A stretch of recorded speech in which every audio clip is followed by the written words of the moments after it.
Hello everyone, welcome back to my channel. My name is Barbara and I'm so happy that you're here today because today I finally am filming a wrap-up video.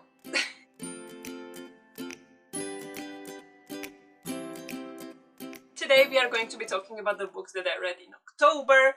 It's not that many books, but I still want to talk to you about them and see if you agree with me or disagree, or let's just discuss books.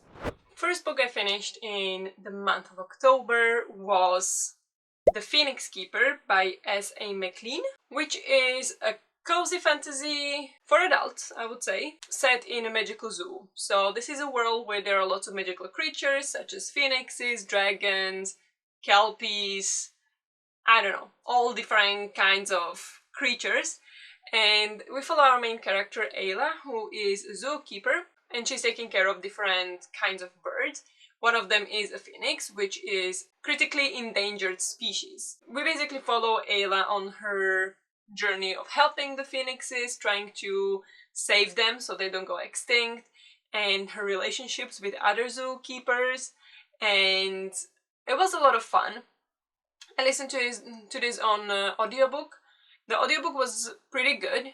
I really enjoyed the audiobook, but what I didn't like about the book is that it felt quite dramatic. Like, the main character, Ayla, she was like a teenager, really. And everything was just over the top. And I don't know, I just did not like how over the top she was. And it was interesting to see her grow, though, because she does start as a very anxious and shy person, and she grows into a bit more confident person. So that was very nice, but I did guess the plot twist. I think that was quite clear from the start. So it wasn't that surprising, but it was fun. I still enjoyed it. I would definitely recommend if you enjoy cozy fantasy books. It has a romance, and it has animals and magical animals. And yeah, it was really nice. I really enjoyed it overall. And I think I give it about 4 stars. The next book I finished was Funny Story by Emily Henry. I had this one from library, so I do not have it physically again. And this is a romance book. I read 4 books previously by this author, and I have a hit and miss with these books. So I first read The Beach Read. I gave that, I think, 3.5 stars. Then I read The People We Meet on Vacation. I DNF'd that. I couldn't stand it. Then I read The Book Lovers, which I really liked. I think it was like 4.5 star. And then there was The Happy Place, which I also DNF'd. And now we have Funny Story, and the pattern continues. I did enjoy it.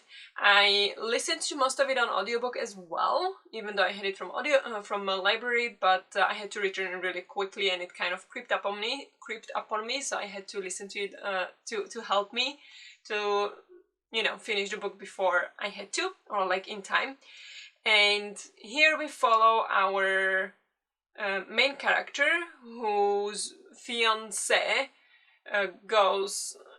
he's having his bachelor party, and he comes back from the bachelor party telling her that he's actually in love with his best friend from childhood, and they are gonna get together.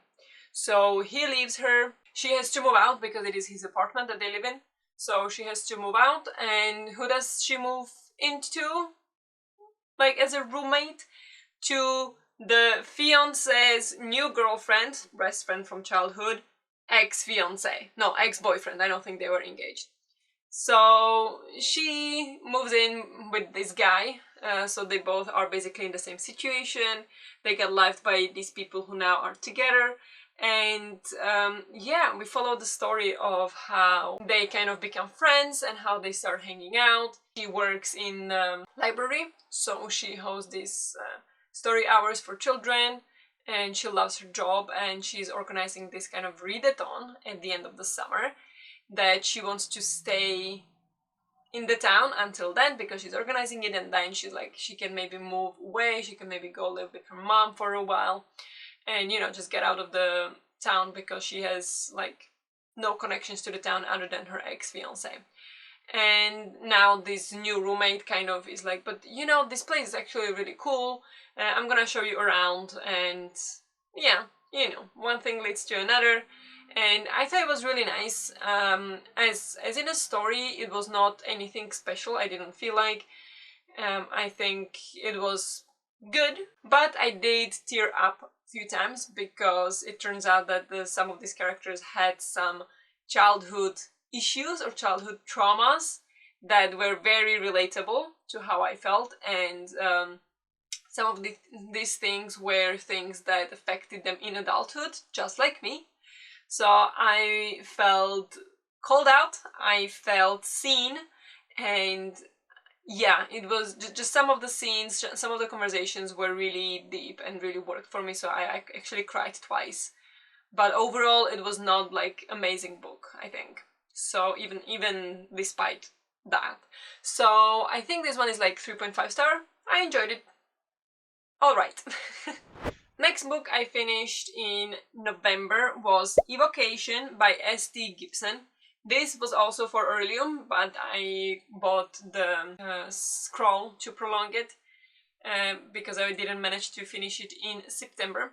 So I read Evocation. This one I feel so conflicted about because it started really strong. I really enjoyed the way it started. It is basically about our main character David, who is arrogant bastard, but he is a medium. He has this ability to connect with spirits and to feel the ghosts and the spirits and the dead people around, and he has this kind of dark magic in him. And the beginning is amazing. Like, I loved how it was set up. It was very autumnal, at least it felt like. It was very kind of like witchy. It was perfect for this season. But basically what happens is he gets possessed by a spirit, and he asks his ex-boyfriend and the wife of the ex-boyfriend to help him deal with it, because this ex-boyfriend is very powerful, well, researcher, really. He follows the rules very well. Like, he doesn't have any magic per se, but he is very good in research into the magical and holding these circles, while his wife is also one who has magic to be able to see, you know, people's lives. She can feel people's emotions, and she also sees ghosts. And so this story is basically about the three of them, about how they get together, how they get over the conflicts, and how they try to find out what's wrong with David. And as good as it started, I just could not care afterwards. It just didn't do anything for me at all. I could not care. I just wanted it to be over, and it was very much focusing on the romance, but it was almost like repeating itself over and over and over, and it didn't make sense. I didn't feel anything about the romance at all, and I don't know, it just felt messed up. I did not like this book. I think I gave this 2 stars. And then I read one book for the Camp Enchanted, hosted by Denise. I will link her channel down below, where we are supposed to read a book with witches. And I was already halfway through this comfort book that I started when I was on a train. So I was like, I might just finish it, and that was Harry Potter 2. So we don't need to go into that. I read that though. And then the last book I read in the month of October was The Spellshop by Sarah Beth Durst. I buddy read this with Diana. This is another cozy fantasy set in a world where there are different magical creatures. We have winged cats, I don't know if you can see it, but we follow our main character Keela, who is a librarian, and the first scene is basically that the library is set on fire. So she and her sentient spider plant, Kaz, escape the library. They take a whole bunch of books, as much as they can carry, and they escape on a boat. And like, where can they go?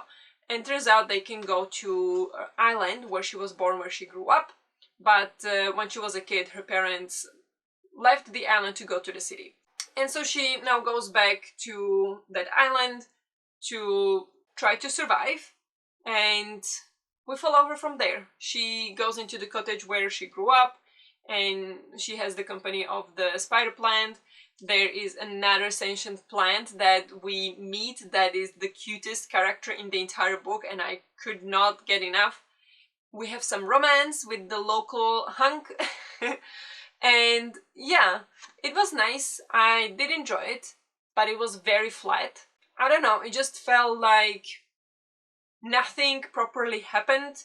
There was no high stakes whatsoever. There were no stakes at all. It is nice, cozy, and wholesome, but it didn't give me any satisfaction. You know, like it was just a nice story to follow. It was like a fairy tale that somebody just dreamt up during a daydreaming session and just put it on the paper.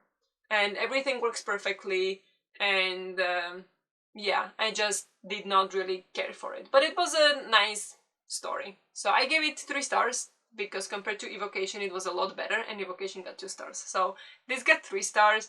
If you enjoyed Legends Lattes, I think this is a lot better than Legends Lattes, but it is on the similar level that it did not have anything, you know, serious happening. There was nothing to make you care about the characters all that much. Like everything was too easy and too simple kind of thing.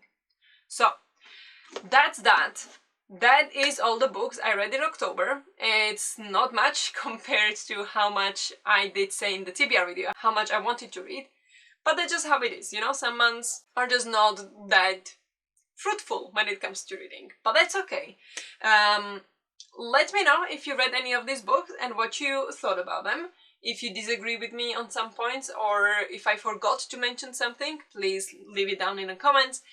And yeah, that's it for this video. So thank you very much for watching, and I'll see you in the next one. Bye!